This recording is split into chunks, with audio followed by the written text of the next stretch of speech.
বন্ধুরা, তোমরা কি কেউ পটল বাটা খেয়েছো কখনো?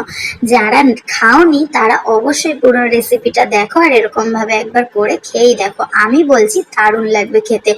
এই যে পটলগুলো এরকম করে কেটে ধুয়ে নিয়ে ঢাকা দিয়ে অল্প নুন দিয়ে ঢাকা দিয়ে ভাপে বসালাম। এই যে ভাপে হয়ে যাওয়ার পর দেখো এরকম নরম নরম হয়ে যাবে। আর নিয়ে নেবো সাথে কাঁচা লঙ্কা আর কিছু রসুন। এইবার পটলগুলো কিন্তু আমি শিলে ভালো করে মিহি করে বেটে নিয়েছি, একটুও যেন দানা না থাকে। দানা দানা থাকলে ভালো লাগবে না খেতে। তোমরা চাইলে মিক্সিতেও করে নিতে পারো, কিন্তু যেন মিহি পেস্ট হয়। তো এই দেখো এইবার রসুনটাও বেটে নেওয়া হচ্ছে, তারপরে কাঁচা লঙ্কা। এইটা কিন্তু বেশ ঝাল ঝাল করলে বেশি ভালো লাগবে। যারা ঝাল খেতে পারো তারা একটু কাঁচা লঙ্কা বেশি দিও। এই দেখো এরকম মিহি পেস্ট যেন। বন্ধুরা, পুরো ভিডিওটা দেখার পর যদি ভালো লাগে প্লিজ একটা লাইক কমেন্ট করে দিও। আর এই ভিডিওগুলো যদি ভালো লাগে এরকম আরো ভিডিও পেতে আমার চ্যানেলটা প্লিজ সাবস্ক্রাইব করে দিও।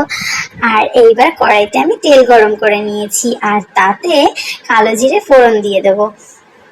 দিয়ে তারপরে এই যে যত বাটা ছিল, কাঁচা লঙ্কা বাটা, পটল বাটা আর রসুন বাটা, একসাথে এই গরম তেলের মধ্যে দিয়ে কন্টিনিউ নাড়তে থাকবো। আর আবারও দিয়ে দিলাম অল্প একটু নুন। নুনটা এখন অল্প দিলাম কারণ আমি পটলটা ভাপানোর সময় তখনও অল্প নুন নাড়তে নাড়তে শেষে যখন এরকম শুকিয়ে আসবে তখন কিন্তু আমার পটল বাটা রেডি। Thank you.